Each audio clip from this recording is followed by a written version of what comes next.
Friends and colleagues, it's a privilege to have the opportunity to share a few thoughts with you as we begin another school year.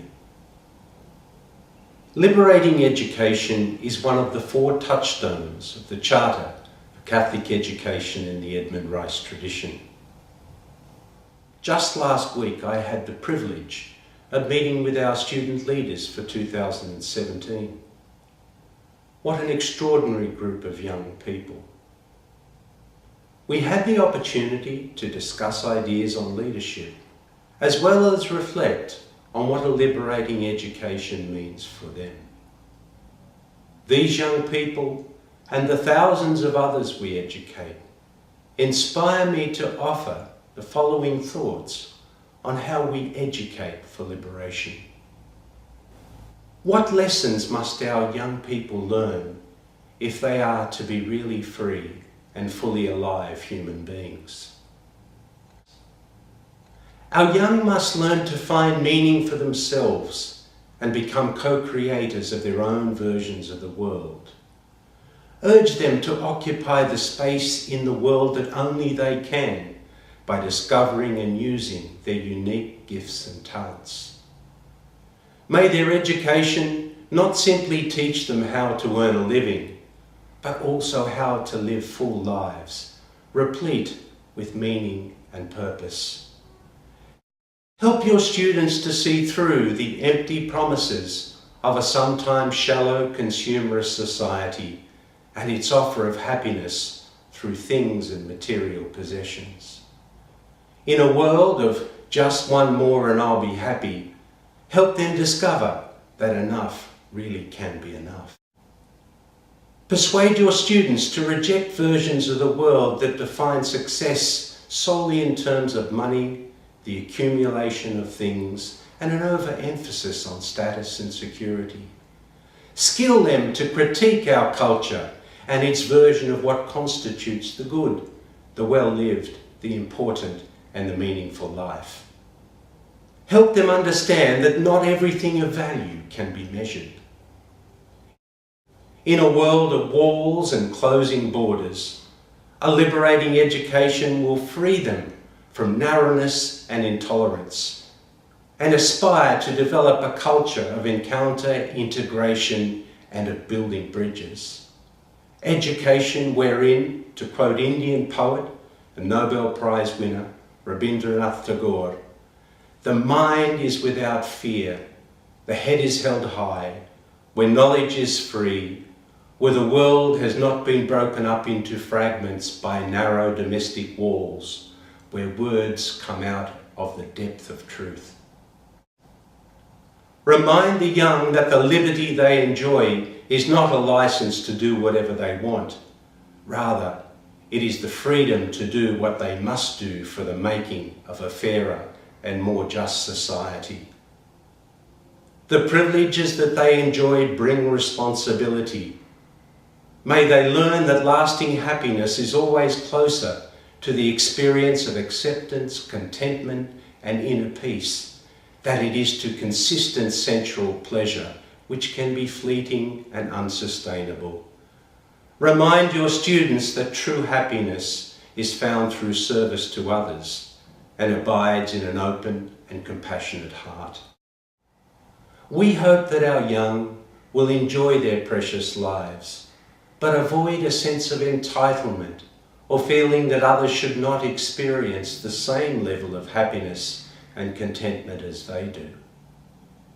History has taught us that the experience of deep and lasting freedom does not depend upon which culture or economic situation one is born into.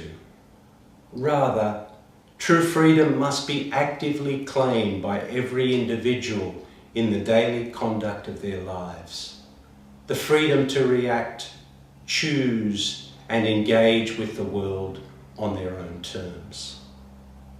The future of our world is dependent upon future generations thinking more about the common good than their own self-advancement. In a world that can be toxic to self-directed thinking, convince your students to follow their inner guide and advance confidently in the direction of their dreams. Help them to be resilient to peer group pressure, prejudices, delusions, and to potential nonsense that can masquerade as truth. Urge the young to accept our gospel's claims about the way human beings should engage in our world, about justice, about the way in which we're expected to relate to one another, and about the dignity of every human life. Help them realise that in the end, it's not what we've done in our lives that is of ultimate importance. Rather, it is whether or not anything we have done was really worth doing. Did it make a difference in the lives of others? Did it contribute to the stock of the world's good? These are key questions. Challenge our young to commit to using their limited time on earth wisely and be determined to leave the world a better place for them having been in it. Commit, my friends, to being the best educators you can be. Embrace the best wisdom and techniques of our profession. Remind your students that they are privileged to have the opportunity for education and that they must study hard and always do their best. Yes, they must aim high, but also help them know that the results they receive at the end of the year do not define or limit them. Our true vocation in life is too sacred to be determined by exam results or a tertiary entrance ranking. Your students should know that they need not be perfect and that our shared human condition gives us this concession. However, to be happy, they must commit to service, authenticity, and develop a passion for self-realisation. They must learn from their mistakes and grow through their failures. Not perfect, but authentic, consistent with our own inner moral compass. Help your students to understand that the quality of success that they will experience in life ultimately depends upon the tiny choices they will make every minute of every hour of every day. Teach them that a truly meaningful life is made up of a series of daily acts of decency, kindness, which ironically add up to something truly great over the course of a lifetime.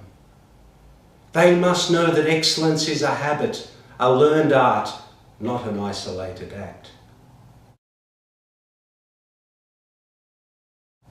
Our young must learn to be resilient, never give up on truly important things. It can be a bleak world if one is subjected to incessant, unfiltered media and is focused on keeping up with others.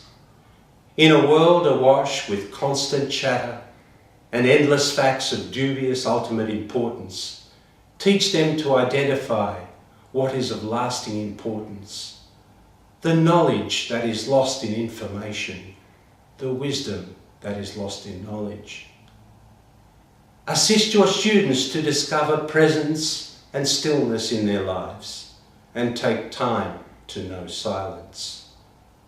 Much of our world has a vested interest in keeping us restless, craving for more, and unknowing of when enough is enough. May we educate the young to become heroes.